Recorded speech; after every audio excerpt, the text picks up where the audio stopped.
कभी सोचा है जो हिंदी हम बोलते हैं वो आई कहाँ से? सुनने में सवाल बड़ा सीधा सा लगता है ना? पर इसका जवाब वो अपने आप में एक पूरी जासूसी कहानी है। तो चलिए आज इसी की पड़ताल करते हैं। तो सवाल यही है, वो ज़बान जिसमें हम बात करते हैं, सोचते हैं, सपने देखते हैं, उसकी जड़ें कहाँ हैं? और देखिए इस एक सवाल के जवाब में ना दो बिल्कुल अलग अलग कहानियां चलती हैं। आज हम इन्हीं दोनों को टटोलेंगे। तो ये हैं वो दो खेमे। एक थ्योरी कहती है कि हिंदी संस्कृत की सीधी वारिस है, मतलब हजारों साल में धीरे धीरे बदलते हुए आज के रूप में आई है। वहीं दूसरी थ्योरी कहती है नहीं रुको, हिंदी किसी एक की नहीं बल्कि कई भाषाओं के मेलजोल से बनी एक तरह की संगम है। तो सच क्या है, वंश या संगम? चलिए पता लगाते हैं। चलिए सबसे पहले उस कहानी को पकड़ते हैं जो हम सब ने शायद स्कूलों में पढ़ी भी है कि हिंदी सीधी सीधी संस्कृत की बेटी है। इस थ्योरी के हिसाब से कहानी शुरू होती है कोई 3,500 साल पहले वैदिक संस्कृत से। फिर समय के साथ ये आम लोगों की जबान बनी जिसे प्राकृत कहा गया। फिर उसमें और बदलाव आए और वो अपभ्रंश कहलाई। और फिर कहीं जाकर 1000 साल पहले इसी से खड़ी बोली या पुरानी हिंदी ने जन्म लिया। बिल्कुल एक सीधी लाइन दिखती है ना, पीढ़ी दर पीढ़ी। और इस बात का सबूत, अरे वो तो हमारी जबान पर ही है। रोजमर्रा के कितने ही शब्द हैं। संस्कृत का शब्द था अग्नि, जो घिसते घिसते बन गया आग। कर्म बन गया काम और दुग्ध बन गया दूध। इन्हें तत्सम और तद्भव कहते हैं। ये रिश्ता तो बिल्कुल साफ साफ दिखाई देता है। लेकिन क्या कहानी इतनी ही सीधी सादी है? अब जरा सिक्के का दूसरा पहलू भी देख लेते हैं। ये नजरिया कहता है कि हिंदी की कहानी एक सीधी रेखा की नहीं बल्कि एक संगम की है, जहां कई धाराएं आकर मिलती हैं। और इस संगम की कहानी का हीरो है खड़ी बोली। ये दिल्ली और मेरठ के आसपास बोली जाने वाली एक आम बोली थी। इसको ऐसे समझिए कि ये हमारी आज की हिंदी का ढांचा है, उसका ग्रामर का कंकाल है। मतलब ये भाषा की हड्डियां थीं जिस पर अभी मांस चढ़ना बाकी था। अब कहानी में एक बहुत बड़ा ट्विस्ट आता है।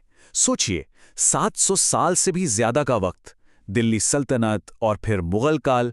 इस दौरान तुर्की, फारसी, अरबी बोलने वाले लोग बड़ी संख्या में उत्तर भारत में आकर बसे। और इतने लंबे मेलजोल ने यहाँ की भाषा को हमेशा हमेशा के लिए बदल दिया। इसका असर देखना है? अपने रोज के शब्द देखिए। हम बोलते हैं किताब, सरकार, कानून, तारीख, अदालत। ये सारे शब्द संस्कृत से नहीं आए, ये फारसी और अरबी से आए हैं। और आज ये हमारी जबान में ऐसे घुल मिल गए हैं कि हमें एहसास तक नहीं होता कि ये बाहर से आए हैं। तो हुआ ये कि खड़ी बोली के व्याकरण वाले कंकाल पर फारसी और अरबी के हजारों शब्दों का, कह लीजिए, मांस चढ़ गया। और इस मेल से एक नई जबान ने जन्म लिया जिसे नाम दिया गया हिंदुस्तानी। और यही हिंदुस्तानी सदियों तक उत्तर भारत में बाजार, फौज और आम लोगों के बीच की भाषा बनी रही। यहां तक तो सब ठीक था, एक जबान थी हिंदुस्तानी जो सबकी थी। लेकिन फिर कहानी में एक बहुत ही नाटकीय मोड़ आया। ये एक जबान दो अलग अलग भाषाओं, हिंदी और उर्दू में कैसे बंट गई? एक बहुत मशहूर कहावत है कि भाषा वो बोली है जिसके पास अपनी फौज और नेवी होती है। और हिंदुस्तानी के साथ जो हुआ वो इस कहावत को एकदम सच साबित करता है। इसका हिंदी और उर्दू में बंटना कोई कुदरती बदलाव नहीं था। ये एक राजनीतिक और सांस्कृतिक फैसला था जिसे पहचान की राजनीति ने जन्म दिया। तो देखिए हुआ क्या। 19वीं सदी में हिंदुस्तानी जो सबकी भाषा थी, उसके दो अलग अलग औपचारिक रूप बनाने की कोशिशें तेज हो गईं।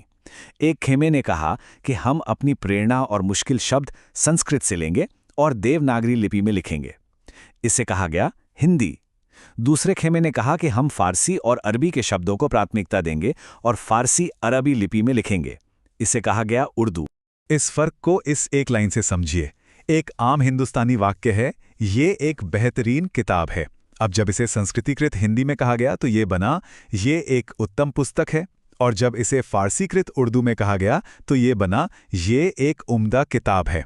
देखा आपने, आम बोलचाल में एक ही हैं लेकिन लिखने, पढ़ने और औपचारिक जबान में शब्दावली ने दोनों को अलग कर दिया। तो आखिरकार हम कहाँ पहुंचे? हिंदी संस्कृत की सीधी वंशज है या फिर कई भाषाओं का संगम? सच ये है कि इसका जवाब या में नहीं और में है। हिंदी दोनों है। आज की आधुनिक हिंदी के डीएनए को अगर हम देखें तो तस्वीर कुछ ऐसी बनती है। इसका जो ढांचा है, जो ग्रामर है, वो खड़ी बोली का है। इसकी शब्दावली का एक बहुत बड़ा हिस्सा संस्कृत से आया है, लेकिन उतना ही बड़ा और ज़रूरी हिस्सा फारसी और अरबी से भी आया है। और हाँ, उसमें अंग्रेजी और दूसरी भाषाओं का भी तड़का है। तो सबसे बड़ी बात जो हमें समझनी है वो ये है कि भाषा कोई म्यूजियम में रखी हुई चीज नहीं होती जो कभी ना बदले। नहीं, वो तो एक बहती हुई नदी है जो रास्ते में मिलने वाली हर छोटी बड़ी धारा को अपने अंदर मिलाती चलती है और लगातार अपना रूप बदलती रहती है। और ये पूरी कहानी, ये पूरी पड़ताल हमें एक बहुत बड़े सवाल के सामने लाकर खड़ा कर देती है कि अगर हर भाषा असल में एक मिलावट है, एक संगम है, तो फिर किसी भी भाषा की शुद्धता का असली मतलब क्या है? जरा सोचिएगा।